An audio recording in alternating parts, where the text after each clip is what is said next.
today's video. Today we're going to be painting up this bad boy. Now I've got to say I wanted to try out a few things. So the reason why you're looking at this very glossy looking gene sealer right now is because it's still drying for one.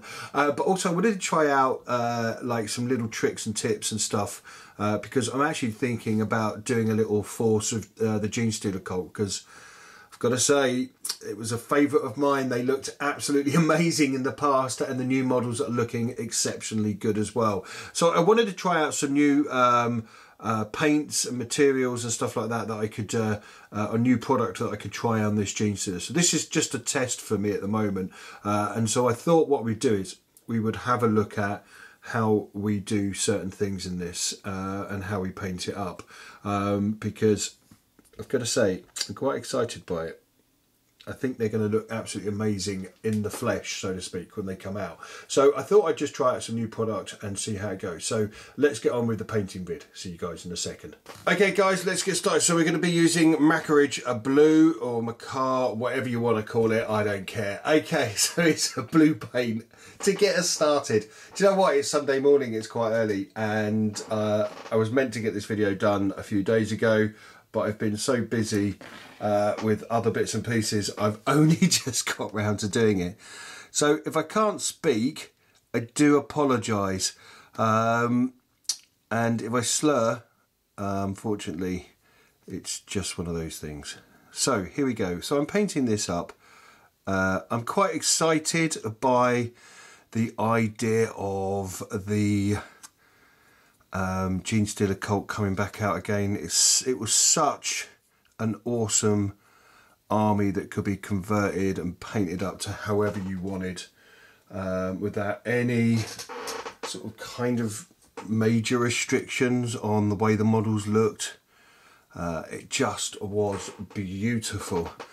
Okay, so basically I'm coating this up. Now if you've got the blue spray paint, go ahead and use that instead. It's a very quick way to get it on there. Okay guys, so we've got a base coat on. Now I'm going to be using a flesh colour, and I'm going to be using a Rugged Skin by Militaire. Now you can use any skin product for this, but I'm just going to use this because I had it handy and I've not really used it that much, so I wanted to try this out. So basically what I'm doing is I'm hitting all the areas that I want in flesh before I add my washes, so to speak, and getting them done so I don't have to worry about it later.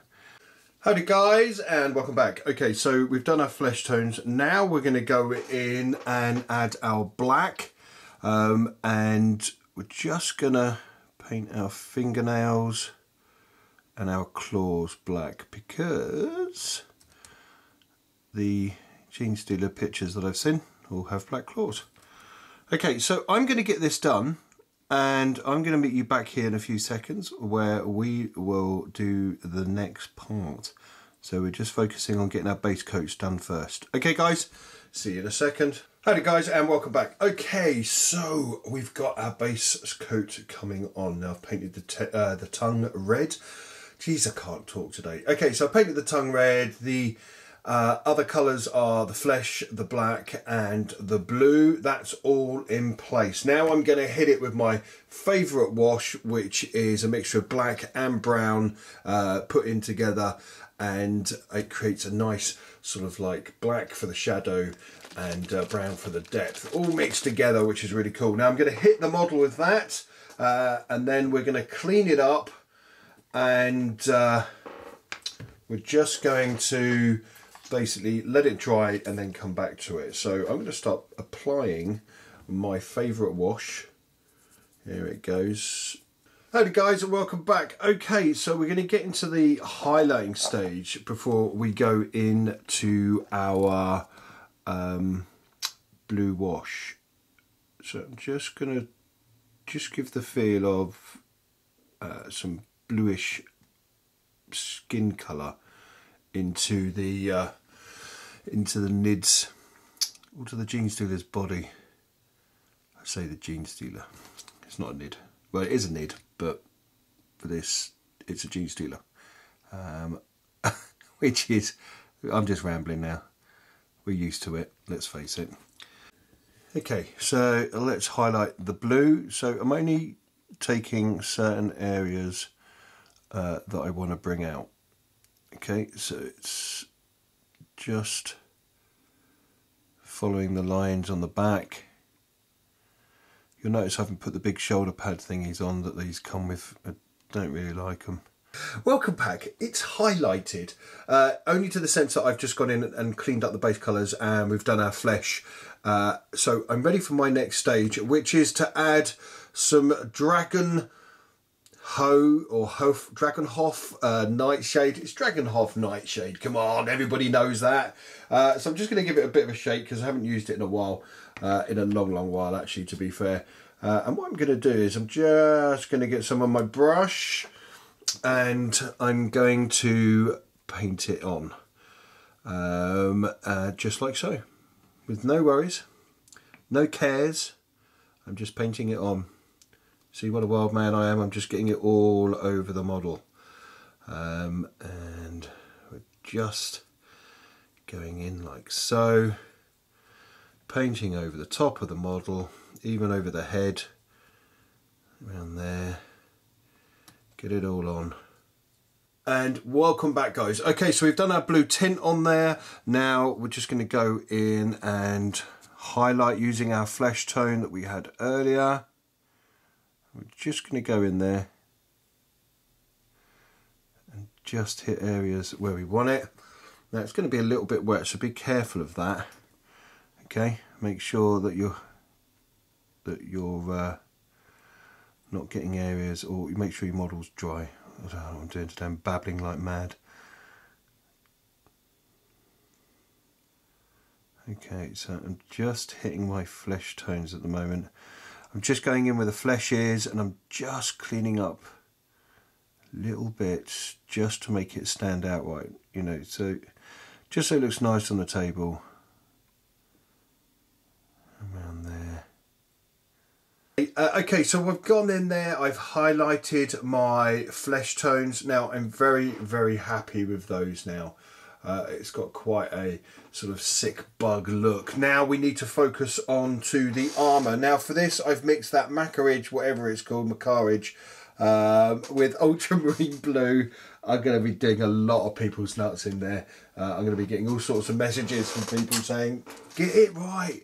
But I do apologise. Okay, so I'm going in like so, and I'm highlighting just the tops, as you can see there, like that. So I'm just going to lean over and I'm going to just follow that down like so. It doesn't matter if it goes a little bit over. Howdy guys, welcome back. Well, unfortunately we had a power cut here, so I got quite bored and just carried on doing bits and pieces, but I'm going to show you what I've done and what I've used. Okay, so I've gone around the flesh and I've highlighted it using a red wash, which is Carroburg Crimson. Now it's a really great wash, and all I've done is, as you can see, I've just put it in certain areas just to darken around like the fleshy parts, like the mouth, the bit round the ear, the bit down the centre between the two lumps at the back of the head, and round there again, and each of the areas where we can see like the fleshy parts. Okay, so what I'm also going to do, what I've also done, I should say, is I've gone in and highlighted it as well, as you can see. Now for that I've just used the ultramarine blue and just done a light Tron effect down the side, and then mixed it with white and just done another thin line and just highlighted around the fleshy parts here and down the spine. Now what I want to try out is this, which worked really well on the word bearers that I did, and I want to see whether it works on this, and it's called Crystal Light Blue and it's an acrylic crystal by MIG. Now I'm kind of hoping I can get that beetle sheen by using this. So I'm hoping that it works out quite nicely. So let's just move this out of the way. What I'm looking for is a gloss effect that I can basically put on, and I think I'm going to get it just by looking at that.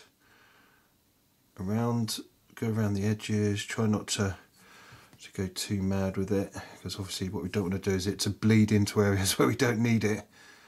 And let's just do there. Okay, I think this is going to work, and I think this is going to be quite nice as well. And it'll be a nice alternative to a varnish, because if you can get like a blue gloss over the top of that, that's going to look immense. Okay, so what I'm going to do is I'm just going to finish off doing the rest of this model in this gloss. Okay, let it dry. I'm going to leave the other areas on it matte, and just focus on just glossing up areas where I want it, basically, because it could be a nice alternative to doing a varnish finish and give you that sort of like Beetle-esque armour effect. So I'll get on with that, and I'll see you guys in a second.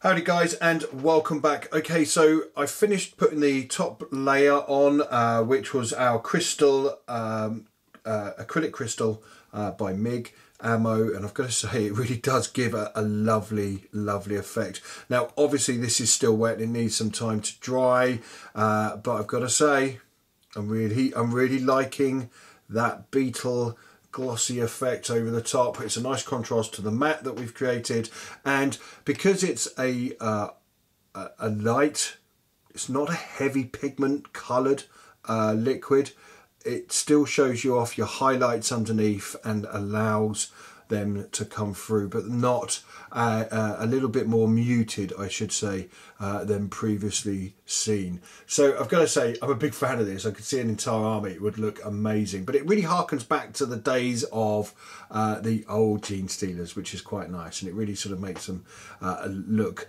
very sort of surreal. Okay guys, so I'm going to see you soon. You be good, you be safe, and you take care.